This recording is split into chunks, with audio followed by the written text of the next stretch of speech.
یہ بھی یاد رکھیے گا، جامعہ ترمذی میں، سنن ابن ماجہ میں، ابو داؤد میں حدیث ہے کہ نبی علیہ السلام نے فرمایا کہ ولی کی اجازت کے بغیر نکاح نہیں ہوتا۔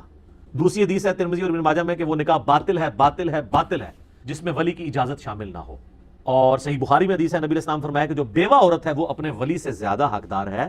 اپنے نکاح کی، کیونکہ ظاہر اس نے معاشرے کا ایکسپوئر دیکھ لیا، وہ میچور ہو گئی ہے۔ کنواری لڑکیاں میچور تو نہیں ہوتی۔ ہمارے معاشرے میں یہ جو کورٹ میرج کا سلسلہ ہے یہ بالکل غلط ہے، بھگا کے لے جاتے ہیں، پھر کورٹ میں جا کے شادی کرتے ہیں، پھر جناب قتل و غارت کا ایک سلسلہ شروع ہو جاتا ہے۔ کیا سے کیا ہو رہا ہے آپ کے معاشرے میں، آپ دیکھتے نہیں، پھر غیرت کے نام پہ قتل شروع ہو جاتے ہیں۔ کورٹ میرج تو اسلام میں اس طریقے سے نہیں ہے۔ ہاں بیوہ عورت ہے اور وہ اپنی مرضی سے شادی کرنا چاہتی ہے تو ٹھیک ہے، وہ کر سکتی کورٹ میرج۔ کنواری لڑکی تو نہیں کر سکتی بغیر باپ کی سرپرستی کے، اور باپ اگر اس طرح کا اس نے نکاح کیا تو نکاح ہونا ہی نہیں، وہ توڑوا دے۔ اس میں بعض لوگ پوچھتے ہیں کہ جی ہم نے نادانگی کی عمر میں اس وقت نکاح کر لیا تھا، ہمیں پتہ نہیں تھا، اب ہم کیا کریں؟ تو بھائی آپ پتہ چلا تو آپ تجدید نکاح کر لو، اس کے لیے بہت زیادہ لوگ بلوانے کی ضرورت نہیں ہے، ایجاب و قبول ہی کرنا ہے نا، دو گواہوں کی موجودگی میں خود بخود پڑھ لو یا کسی سے پڑھوا کے، تو کاغذی کارروائی بھی کرنے کی ضرورت نہیں، تجدید نکاح کر لیں، ایٹ لیسٹ اس کو اپنے نکاح کو سیو کر لیں۔ لیکن ولی کی اجازت کے بغیر نکاح والا معاملہ اسلام میں درست نہیں ہے۔ اس کے پیچھے حکمت یہ ہے کہ اس طرح ہونے لگ پڑے گا تو بچیاں تو بیچاری میچور ہوتی ہیں، یہ لڑکے بھگا کے بچیاں لیتے جائیں گے لوگوں کی، تو اسلام نے ان کو پروٹیکشن دی ہے۔ یہ آپ کو ٹی وی میں تو خبر سن کے بڑی اچھی لگتی ہے کہ دو لڑکی لڑکے نے مرضی کے ساتھ جا کے کورٹ میرج کر لی، یہ آپ کے اپنے گھر میں آپ کی سسٹر یا آپ کی بچی کے ساتھ ہوا، پھر پتہ چلتا ہے کہ یہ خبر ٹھیک ہے یہ غلط ہے۔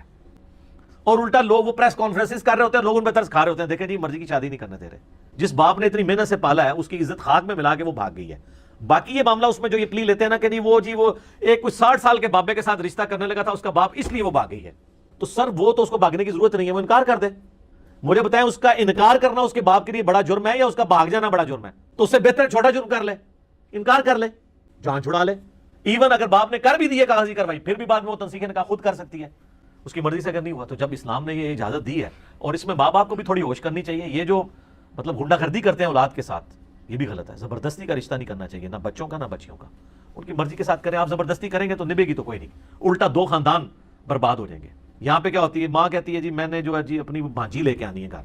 بھتیجی لے کے آنی ہے، وہ بھانجی بھتیجی لاتے ہیں، بچے کی مرضی نہیں ہوتی ہے، اس کے بعد بھانجی بھتیجی تو جاتی ہے، بھائی اور بہن بھی فارغ ہو جاتے ہیں پوری زندگی کے لیے، ان کا آنا جانا بھی بند، لو سام لو۔ تو اسے تو بہتر تھا کہ بھائی بہن تو باقی تھے نا، وقتی طور پہ انہوں نے رشتہ نہ کرنے پہ ناراض ہی ہونا تھا نا۔ لیکن ظاہر ہے کہ جس کی اولاد کو آپ نے اس طریقے سے ذلیل کر کے طلاق دی ہوئی ہے، وہ بہن بھائی تو آپ کو پوری زندگی شکل بھی نہیں دیکھے گا، بلکہ وہ تو جنازوں پہ بھی نہیں آتے ہیں۔ تو اتنی ایکسٹریم پہ جانے سے بہتر یہ ہے، میں نے ایسے ماں باپ کو عقل مند پایا ہے کہ جو اولاد کی مرضی کے مطابق معاملات کو لے کے چلتے ہیں، الا یہ کہ بہت بڑا ایشو کوئی نہ ہو، چھوٹے موٹے ایشو ہیں، کہیں ایج کا تھوڑا بہت مسئلہ ہے، بچے کی مرضی کر دو یار، کہیں تعلیم کا مسئلہ ہے، اسٹیٹس کا مسئلہ ہے، ہاں کریکٹر کی خرابی ہے پھر نہ کریں، جتنی مرضی بچہ ضد کرے، لیکن اس طرح کا کوئی نہیں ہے۔ صرف آپ اپنی ضد نبھانا چاہتے ہیں کہ جی میں نے اپنے بھائی کو بچپن میں کہیں دے دیا تھا۔ یہ اتنے خطرناک کھیل کھیلتے ہیں، بچپن میں دادیاں نہ کام ڈال کے چلی جاتی ہیں، وہ جب اولاد جوان ہوتی ہے وہ دادیاں جن کو انہوں نے دیکھا بھی نہیں ہوتا، وہ ان کے کیے ہوئے کرتوت بھگت رہے ہوتے ہیں بعد والے بچے، اور ان کے وہ بچے کہتے ہیں میری ماں دی زبان سی جی، ٹھیک ہے نا جی، تے اللہ نے جڑی زبان کیتی ہے لستو بربکم قالوا بلا،